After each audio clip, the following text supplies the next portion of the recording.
Hello and welcome everyone to another Northgard video on this channel. Today with a little review of the Boar clan. I'm just gonna start right in because I think it's a really cool clan, but I'm gonna tell that in the end what I think about them. But you know right now.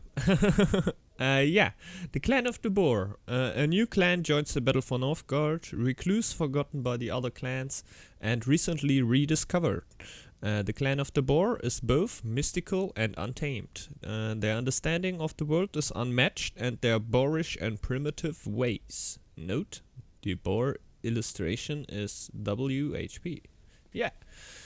Okay, that's quite cool. Quite cool text to explain the Boar. I think it fits quite good, but yeah, you're just gonna find that out in the rest of the stuff I'm gonna read right now in the lores and everything. The starting specificities, yeah. That's not right, but okay. The Mender's Hut replaces the Healer's Hut. Menders produce +2 lore while they're not healing. Yeah, that's quite good, because you can get your healers quite soon. They have just the same rate as healers at healing, I think. But yeah, the +2 lore can really add in some crazy lore plays. I'm just gonna explain it when I'm completely through, so you have the full understanding for it. So there are some lores playing within there, so I'm just gonna get there in the end. The other specificity is sleep under the stars. Each additional territory gives +2 max population.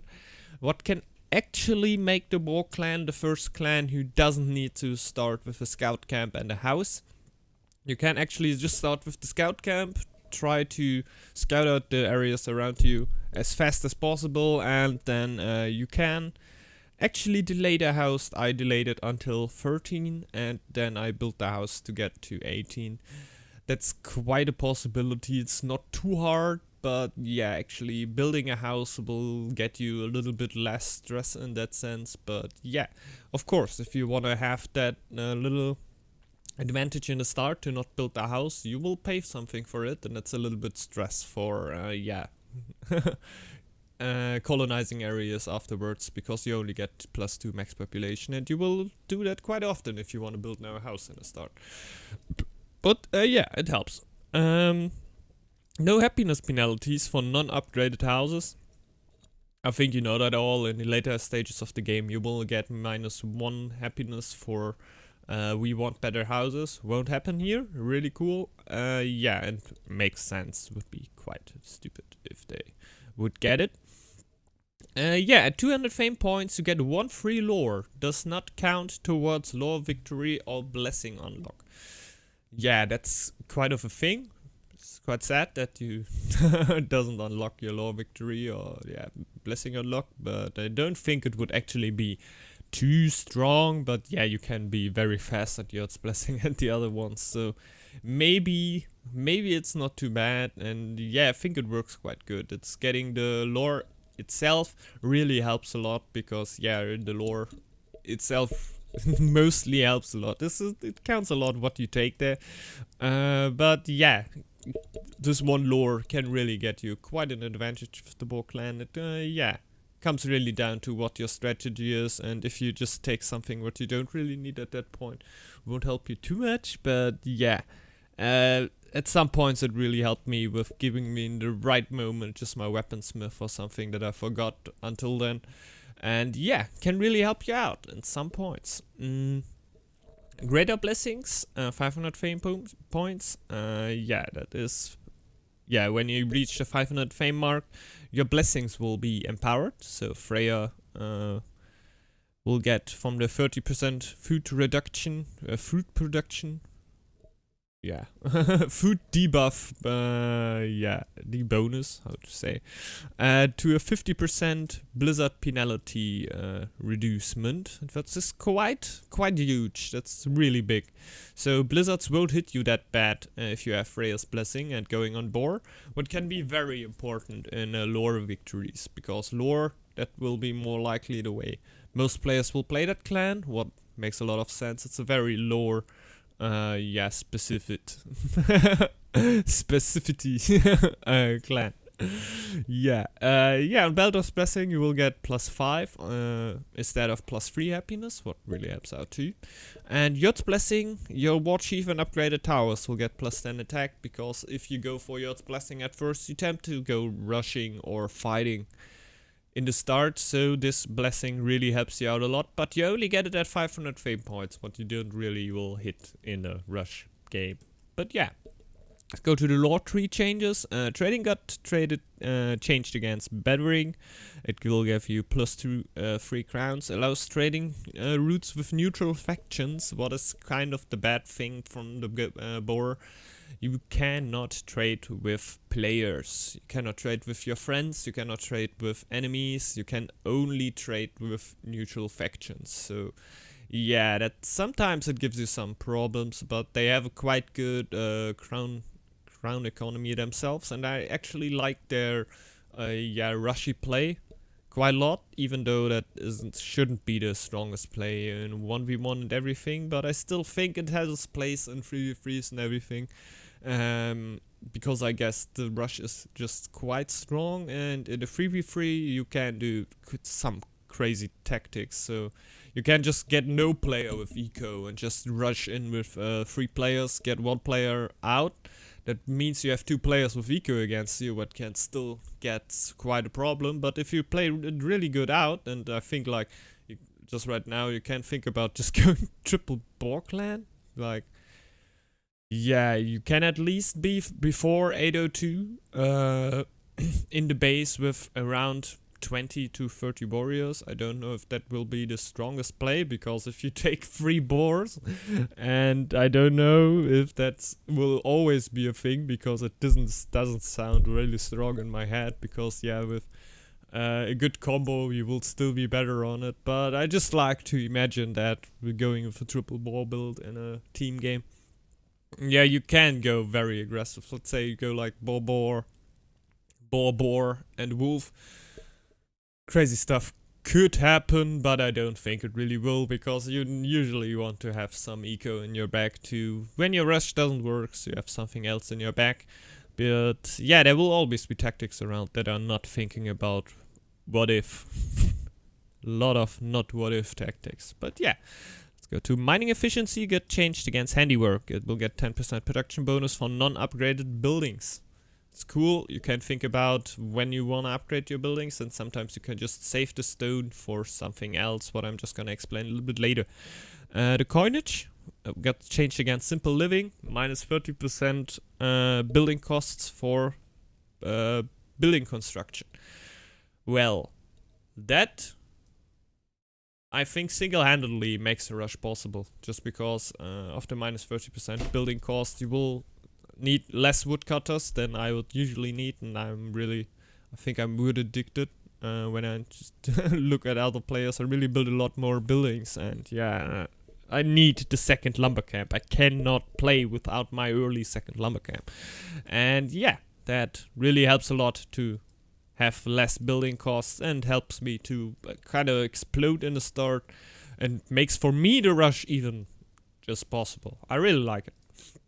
Medicine got changed against herbalism. Active members give 5% reduction production bonus, and the member has territory. Well, you can just throw it into your food tile. Just to see it right here, you see the silo, and then there the menace hut. Can throw 2 menders in there. Doesn't make too much sense to upgrade a mender's hut, because you will not get more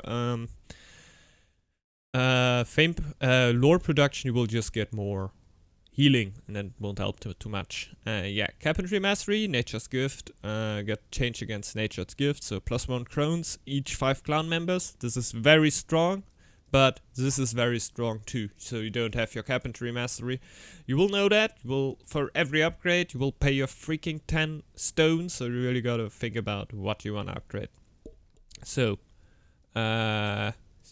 handiwork, really cool skill for that. Resource ultimate knowledge got changed against legacy. Altar of Kings production is doubled, so you will go and get +4 on everything. I saw Cortenax doing quite funny things with that, just going for Altar of Kings super early just to get that production. And I think it paid out. I'm not that sure, but I think it would pay out because the production is really crazy right now. Yeah. So just to that down what I wanted to say, I didn't manage to do that, but I think a lot of other players can do it that are a little bit more similar, have more knowledge about the lore winds. Because I heard that some players can make it happen to do a lore win happen in a winter of 802. I tried that, I never get more far than like winter start of 803, man. That's like almost 804, so I cannot really do it, but I know it's actually possible. You just need to spam your Mandersart. I think then you go for Simple Living and Education. My god, I can't say that word. Education. My god, just the lore. The lore basically. What will halve the cost of your I don't build them that much. Like your lore stones. Just give me a second. I don't build it that often. How did the fake runestone, of course. Yes, I know it has another name. It's not a runestone. It's something else. But from your own builded runestones. You just spam them everywhere. You will pay for them. Free stone if you get simple living and your education, keine Ahnung. Sorry. Don't really know how that word is pronounced, but you know what I mean. In combination with what we're going for, simple living, it really can get your runestone. My god, I don't really can get that word together. That's so crazy. But it doesn't mean too much. You can really rush down your lore with that, and I think it will be quite important win condition for the Boar clan. I don't know if it will be. It can be that it will be nerfed a little bit, but right now it's just really strong. Wealth, ultimate knowledge, God change against osmosis. Osmosis, forests, swamps, and fishes give +2 happiness. Can be really important. I'm not sure if it stacks if you have fishes on your forest, but I don't think that happens. No, it can't happen. So all of that can't happen together. So not too bad. You can have all 3 at the start. You can even have 2 forests. Can give you up to +6 happiness, I guess. So that will be the most I will realistically say. Maybe sometimes +8, but usually it will give you +2 or +4. Quite strong, not the strongest, but will again help you in a rush because it's in your trading tile. In your trading tree. So new features. Videophonia has now a different description in the text once it's healed. That's very cool. I didn't notice that. We'll just go down to that when I notice it. Not too much. Didn't saw Videophonia last time too much. As Videophonia crashed after being wounded, there's no mark on the ground. May need some work on. Okay. That's quite cool. Just get a little bit more graphics and make it a little bit more nicer for the eyes. I really like that. Videophonia cannot spawn at magma flow tiles. Cool. I hope it cannot spawn at dragons because that's what I actually have one time, but I think it's done. There's now a healing icon above the health bar for the healed clan member, and you just see it right here at the war chief. I don't know if I can. Little bit. Can see it here. He has a little plus over his head, and that will show now everyone who gets healed. Quite cool. The healers will actually turn around and look at him. Really helps it out with going down. It really helps with finding the one you just healed. If you have more villagers running around, they have pretty similar health bars that you wanna heal up one specific villager. That really helps out. A new music, I really enjoyed it. Yeah, I didn't found it right now, but yeah, it's one of the cooler musics I can really assume. Yeah, I like it a lot. And there are many new sound effects for victory, loss of a game, or ally trading with you, feasting, etc. Feasting, I can't really say too much. Didn't hurt it too much, and I think it were just like the same feast. I don't know if it were like when the ally feasts, if there's another sound. But yeah, really enjoyed it. Victory and loss sound is now really potent, let's say it like that. And yeah, I like it. Bug fixing. Explored ruins now remain open after reload of a save game. Great. The fishermen now behave normally. I think that were about that they just stand around on the same position and didn't move all the time. That's quite cool. Will look the game, let the game look a lot better, because that looked like quite strange. Didn't like that too much. There are no fishes in every lake tile. That's cool for bears. Yeah, still not the biggest fish fan. The reduction of the fisher's hut really helped a lot for me for thinking about going for it.